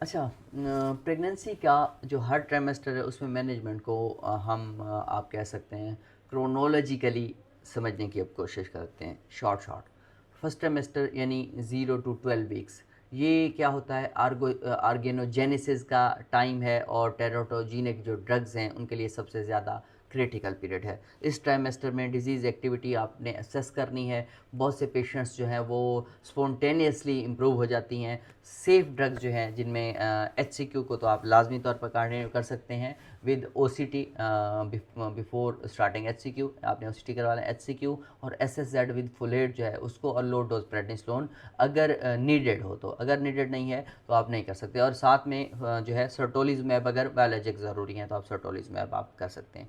MTX और लिफ्लिनोमाइड जो है वो तो एब्सोल्युटली कंट्राइंडिकेटेड हैं through out pregnancy and lactation. तो MTX और लिफ्लिनोमाइड आपने बंद कर देना है। फुलेट 5 mg डेली आपने कंटिन्यू कर दिया है। अब आपने को मैनेजमेंट जो है वो आपने स्टार्ट करनी है। अगर पेशेंट में जो है आप पेशेंट है उसको आपने काउंसल करना है कि वो आपको विज़िट करिए, तो अपनी गायनेकोलॉजिस्ट को भी रेगुलरली विज़िट करेगी। अगर नोज़िया है, वोमिटिंग है, फर्स्ट सेमेस्टर में कॉमन है, और RA सिम्टम से क्या होता है इसको डिफ्रेंशिएट करना मुश्किल हो जाता है। आपको पता नहीं चलता कि ये जो नोज़िया और वोमिटिंग है प्रेगनेंसी की वजह से है या RA सिम्टम्स कुछ इस तरह की हैं। तो फर्स्ट सेमेस्टर स्क्रीनिंग अल्ट्रासाउंड आपने करवा लेना है। उसमें क्या होगा कि अगर आप जो है फर्स्ट सेमेस्टर में भी स्क्रीनिंग अल्ट्रासाउंड है, और फिर इसके बाद आपने उसको गायनेकोलॉजिस्ट के पास भी लाजमी तौर पर रेगुलर विजिट्स पे भेजना है, और ख़ुद भी उसकी डिजीज़ एक्टिविटी को असेस करते रहना है। ये है फर्स्ट सेमेस्टर का टोटल पीरियड।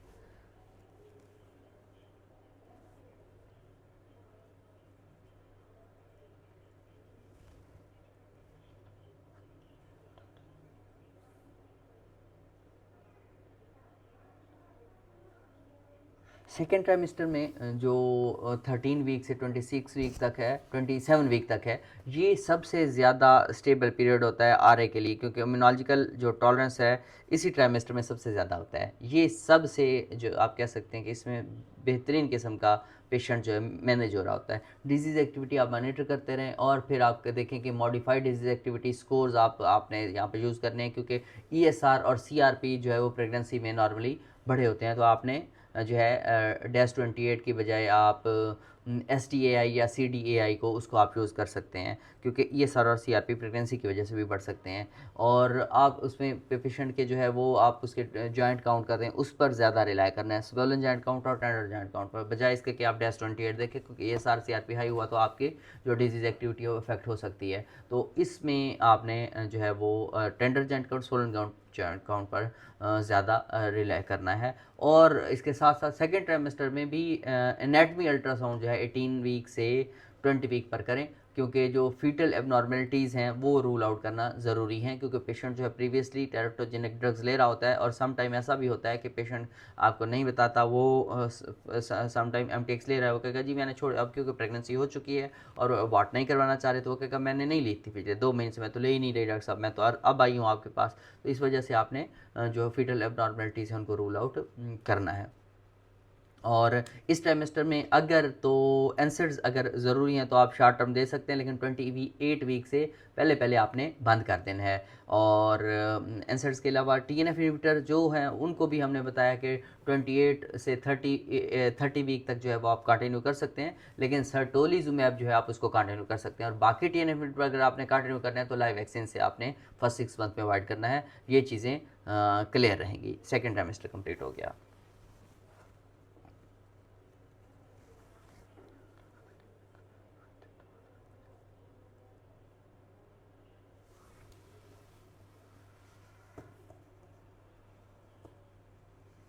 थर्ड ट्राइमेस्टर जो है ना, उस थर्ड ट्राइमेस्टर है 28 वीक से 40 वीक तक। इस पीरियड में आपने आंसर्स बिल्कुल नहीं देने, और आपने क्या करना है कि कोशिश करें कि आप सर्टोलिजुमैब है तो कंटिन्यू रखें, लेकिन नॉन सर्टोलिजुमैब टीएनएफ इन्हिबिटर अगर चल रही हैं तो आप उसको स्टॉप कर दें, या फिर आप करें कि जो है वो लास्ट डोज प्लान आप कर सकते हैं। यानी कि आप सर्टोलिजुमैब है उसको कंटिन्यू कर सकते हैं, फिर आप क्या करें, लो डोज प्रेडनिसोलोन है वो आप ऐड कर सकते हैं। बाकी टीएनएफ इन्हिबिटर अगर चल रहे हैं तो आप उसको बंद कर दें, लो डोज प्रेडनिसोलोन आप कंटिन्यू कर सकते हैं ताकि आरए का फ्लेयर ना हो।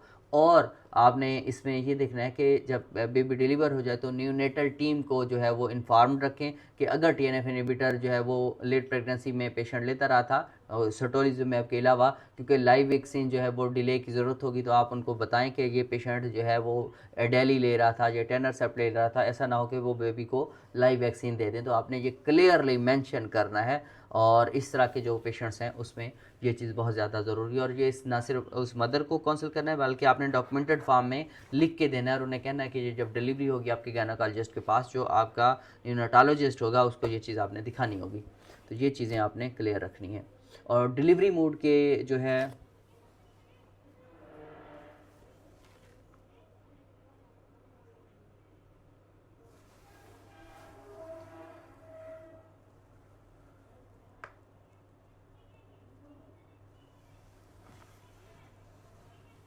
अच्छा, डिलीवरी मूड के बारे में हम थोड़ा सा यहाँ पे डिस्कस करने हैं। हमने पहले भी बात की थी कि सिजेरियन सेक्शन का चांस जो है आर के पेशेंट्स में ज़्यादा होता है।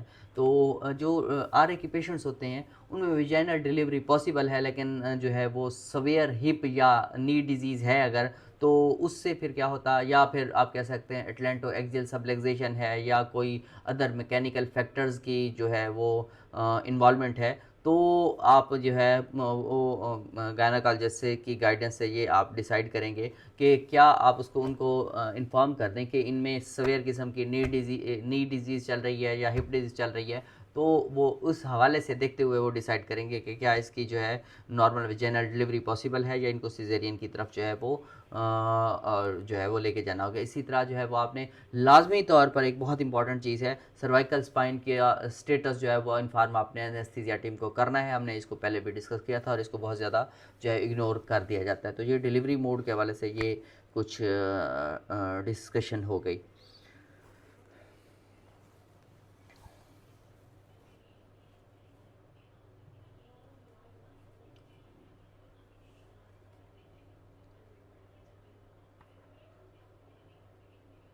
अब है जी पोस्टपार्टम जो पीरियड होगा, प्रेगनेंसी देख ली, डिलीवरी हो गई, अब पोस्टपार्टम पीरियड, पोस्टपार्टम मैनेजमेंट जो है वो उसके बारे में हम डिस्कशन करते हैं। वो भी बहुत ज़्यादा अहम है।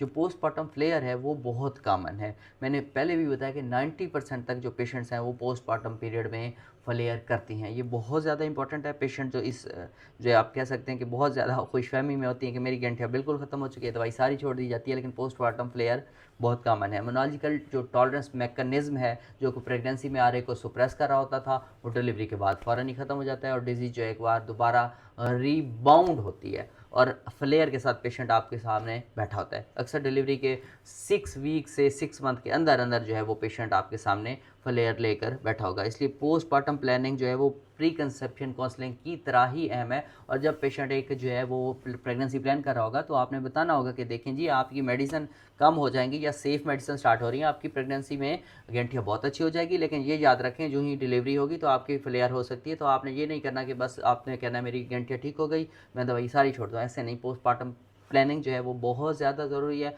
मरीज़ा जो होगी उसको आपने पहले बताना है कि डिलीवरी के बाद डिजीज़ फ्लेयर हो सकती है और ट्रीटमेंट आपने शुरू करनी होगी। तो ये चीज़ें जो है आपने बहुत ज़्यादा इम्पॉर्टेंट रखनी है।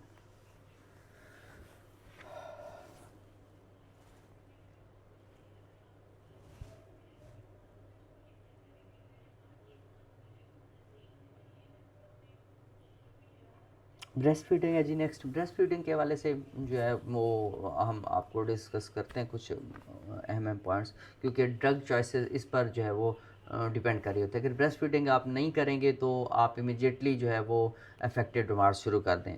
कुछ पेशेंट हैं जो वो कहती है कि मैं ब्रेस्ट फीडिंग नहीं करवा रही, मेरा बेबी टॉलरेट नहीं कर रहा। वैसे तो ब्रेस्ट फीडिंग करवानी चाहिए, लेकिन अगर पेशेंट नहीं करवा रही तो एमटीएक्स या फिर इस कदर सवेयर उसकी डिजीज़ है कि ये रिस्क है कि अगर उसने ब्रेस्ट फीडिंग करवाई और जस्ट उसकी डिजीज़ बहुत ज़्यादा सवेयर है जो कि SSZ से और HCQ से कंट्रोल नहीं होगी, तो फिर उसको कहें कि अगर आपने ब्रेस्ट फीडिंग करवानी है तो TNF इनहिबिटर्स पे आ जाएँ, सर्टोलिजुमैब स्टार्ट कर दें, या जो और TNF इनहिबिटर भी स्टार्ट करवाए जा सकते हैं। बट ये होगा कि उसको फिर वही लाइव वैक्सीन का इशू होगा। तो ये है कि अगर वो पेशेंट कहता है कि मैं ब्रेस्ट फीडिंग नहीं करवा रही, फिर आप उसको MTX या लिफ्लिनोमाइड जो है या बायोलॉजिक्स जो भी डिजीज़ को बेस्ट कंट्रोल करें आप उसको स्टार्ट करवा देते हैं। अगर पेशेंट कहते हैं कि नहीं जी मैंने ब्रेस्ट फीडिंग करवानी है, तो फिर HCQ और SSZ जो है और उस साथ में आप लो डोज प्रेडनिसोलोन जो है वो आप दे सकते हैं। और अगर बायोलॉजिक्स की बात करें तो वैसे तो सर्टोलिजुमैब जो है वो सबसे सेफ़ है, लेकिन दूसरे TNF इनहिबिटर्स भी जो है वो प्रेगनेंसी में दिए जा सकते हैं। तो ये ब्रेस्ट फीडिंग के हवाले से जो है वो डिस्कशन हो गई।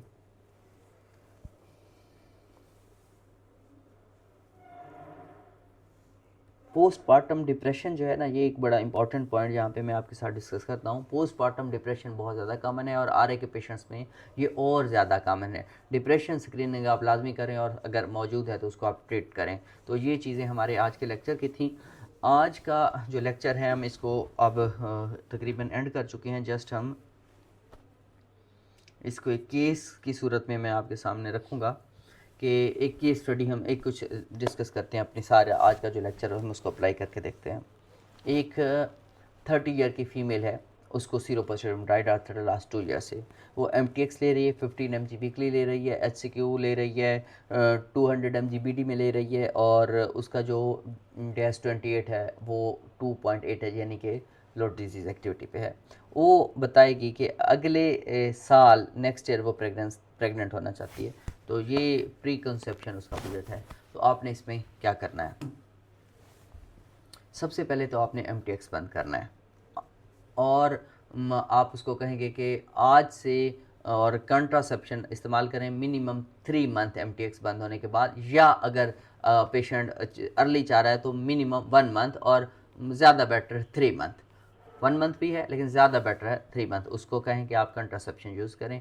फिर आपने HCQ कंटिन्यू रखनी है क्योंकि ये सेफ़ है, और पेशेंट को आप SSZ पर स्विच कर दें। अगर डिजीज़ MTX बंद होने के बाद जो है वो डिटोरिएट होती है तो SSZ प्रेगनेंसी जो है वो कंपेटिबल है, वो उसको कंट्रोल करेगा और SSZ की डोज जो है बढ़ा सकते हैं। और साथ में SSZ के आप फुलेट 5 mg डेली स्टार्ट करवा सकते हैं, और वो उसी वक्त ही स्टार्ट करवा देना है प्रेगनेंसी प्लान करने से पहले। वो क्योंकि सल्फासेलाज़िन के लिए भी ज़रूरी है, प्रेगनेंसी प्लान से पहले भी आप फुलेट स्टार्ट करवा देंगे।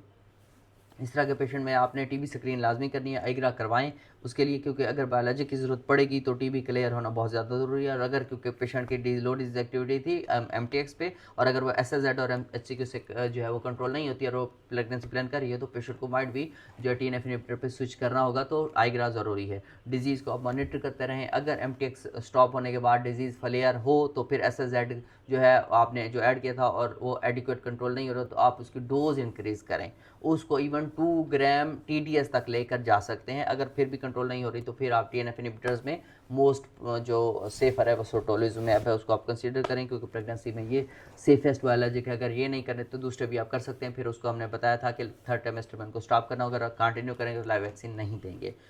3 मंथ्स के बाद जब फिर पेशेंट आपने दोबारा असेस करनी है कि DAS28 है वो लेट्स सपोज 2.8 से 3.2 पे चला गया, यानी डोज एक्टिविटी मेंटेन है लेकिन MTX के बगैर सिर्फ HCQ पर है, तो वो पेशेंट जो है वो फ़र्ज़ करें और साथ में SSZ ले रही है, वो कंसीव करना चाहती है, तो आप उसे कहें कि जी आप इस HCQ और SSZ को कंटिन्यू करें, फुलेट दें सेफ्टी मार्जिन के लिए।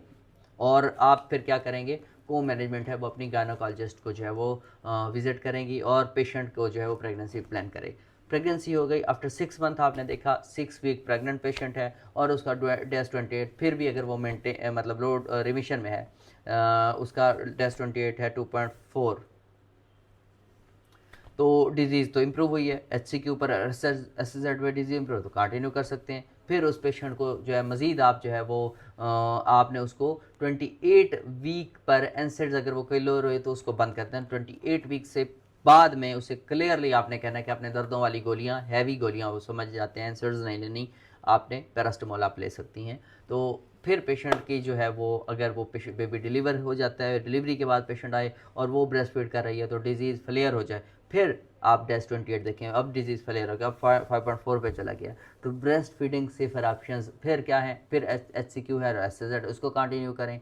और आप देखें कि अगर उसको कोई भी उसकी डिजीज़ अगर एक्टिव है और फिर आप उसको मिथाइलप्रेडनिसोलोन IM या अगर उसका कोई एक्टिव जॉइंट है तो इंट्रार्टिकुलर दे सकते हैं एक्टिव जॉइंट्स में फौरी तौर पर रिलीफ के लिए। साथ में आप लो डोज प्रेडनिसोलोन ऐड कर सकते हैं, 5 mg to 7.5 mg भी आप ऐड करते हैं शॉर्ट टर्म के लिए। अगर पेशेंट कंट्रोल नहीं हो रहा, अगर ज़रूरी है, अगर आपको लग रहा है कि ब्रेस्ट फीडिंग जो है वो पेशेंट के लिए ज़रूरी है, तो फिर आप उसमें क्या कर सकते हैं, डिजीज़ सवेयर है तो आप सर्टोलिजुमैब ऐड कर सकते हैं, कोई TNF इनहिबिटर आप ऐड कर सकते हैं। फिर पेशेंट आई है कि अगर पेशेंट ब्रेस्ट फीडिंग नहीं करवा रही तो फिर क्या करें, फुल डिमांड थेरापी दोबारा जो है वो रिज्यूम कर सकते हैं। ब्रेस्ट फीडिंग ना करवाने पे पेशेंट है वो कहती है मैं TNF अफोर्ड नहीं कर सकती, मेरे डिजीज़ कंट्रोल नहीं है HCQ SSZ पे, आप दोबारा मैं फीडिंग जो है वो स्टॉप करवा रही हूँ, फिर आप रिज्यूम कर देंगे अपनी जो है वो ओल्ड कन्वेंशनल थेरापी। MTX को जो है वो आप उसको दोबारा से स्टार्ट करवा सकते हैं इस तरह से, या आप देख सकते हैं MTX या लिफ्लिनोमाइड जो भी सूटेबल रहेगा आप उसको करवा सकते हैं। तो ये एक केस की सूरत में हमने पूरी अपने आज के लेक्चर को इकट्ठा डिस्कस कर लिया।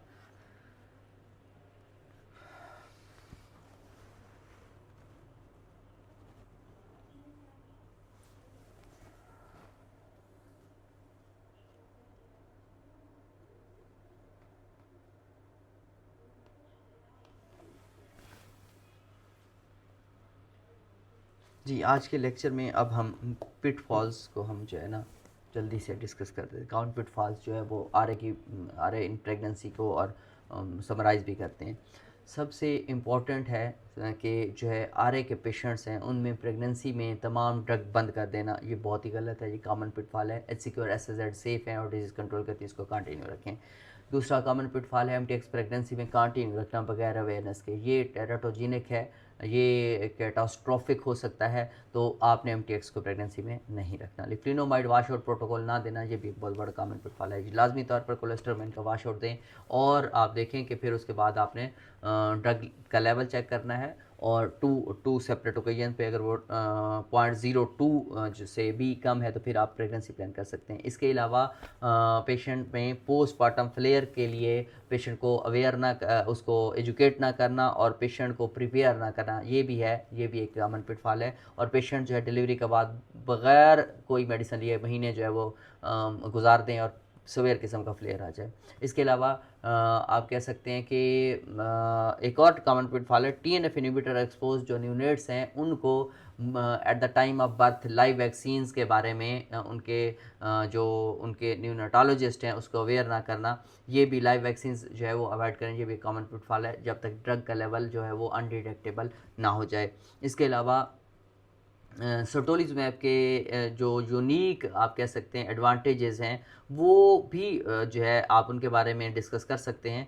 उनको जो है आप ये होता है कि सम टाइम के पेशेंट को आपने सर्टोलिजुमैब लिखा हुआ है और गायनाकोलॉजिस्ट जो है उसके बारे में नोट्स लिख के भेजें, नोट्स फॉर गायनाकोलॉजिस्ट के ये totally through out pregnancy safe है और इसकी FC पोर्शन के थ्रू इसकी प्लेसेंटा क्रॉसिंग नहीं है तो ये सेफ़ है। और सम टाइम ये होता है कि वो ये सर्टोलिजुमैब को बंद कर देंगे। अगर आपने उसके बारे में कोई नोट्स लिखे होंगे तो गायनाकोलॉजिस्ट जो है वो इस बारे में जो है वो क्लियर रहेगी और वो पेशेंट आपका जो है वो दोबारा फ्लेयर की तरफ नहीं जाएगा। और जो है सम टाइम ये होता है कि जो पेशेंट है उसका बिफोर डिलीवरी अगर वो डिलीवरी की तरफ जा रही है तो उसकी सर्वाइकल स्पाइन की स्क्रीनिंग ना करना, ये भी एक जो है वो आप कह सकते हैं ये एक बहुत ही कॉमन पिटफॉल है। प्रेगनेंसी में ESR और CRP बढ़ जाते हैं, डिजीज़ एक्टिविटी मार्कर हैं, इनको यूज़ करना as a disease activity marker ESR CRP को प्रेगनेंसी में, ये भी एक कॉमन पिटफॉल है। ये नॉर्मली बड़े होते हैं, प्रेगनेंसी में जो है आपने क्लिनिकल असेसमेंट पर ज़्यादा रिलाई करना है, सोलन और टेंडर जॉइंट काउंट पर। मेल आ रहे पेशेंट्स में प्रेगनेंसी काउंसलिंग ना करना, ये भी एक कॉमन पिटफॉल है। SSZ को कंटिन्यू करना, ये भी एक कॉमन पिटफॉल है, क्योंकि SSZ हमने बताया कि ओलिगोस्पर्मिया काज कर सकता है। और MTX और लेफ्लिनोमाइड को स्टॉप कर देना भी कॉमन पिटफॉल है। MTX और लेफ्लिनोमाइड जो है वो मेल पेशेंट्स में कंटिन्यू रखे जा सकते हैं। तो ये कॉमन पिटफॉल्स थे।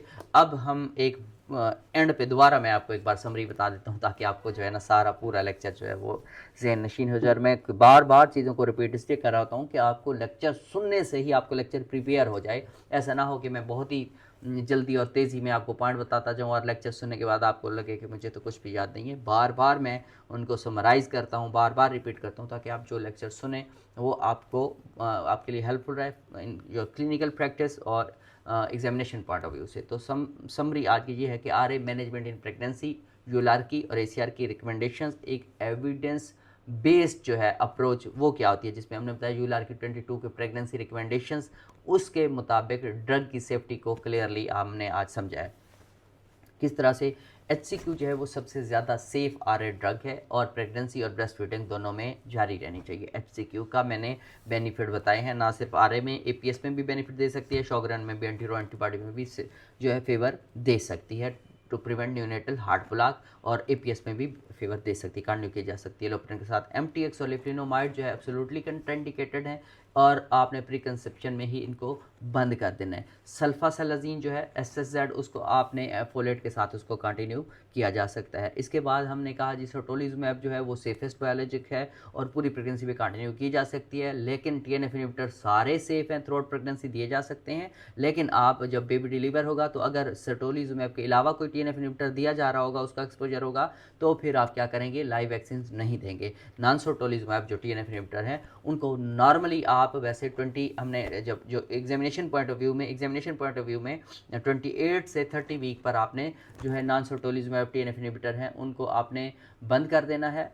और हमने उनका डिफरेंट बताया था, इटेनसेप्ट सोटोडेली का और है, और इम्फ्लिक्सी का ज़्यादा अर्ली बंद कर देना है, उसकी हाफ लाइफ ज़्यादा है। एनसेड्स को आप 28 वीक पर से पहले बंद कर दें। डिजीज़ को कंट्रोल करना ना सिर्फ मदर के लिए, बेबी के लिए बहुत ज़्यादा ज़रूरी है, क्योंकि एक्टिव डिजीज़ से प्री टर्म बर्थ का या SGA का जो रिस्क है वो बहुत ज़्यादा बढ़ जाता है। पोस्टमार्टम फ्लेयर के लिए प्री कंसेप्शन से प्लानिंग आपने करनी है, प्री कंसेप्शन प्लानिंग के थ्रू ही आपने जो है पेशेंट को आगे लेकर चलना है। और ये लेक्चर, आज का जो लेक्चर है यहाँ पर एंड हुआ।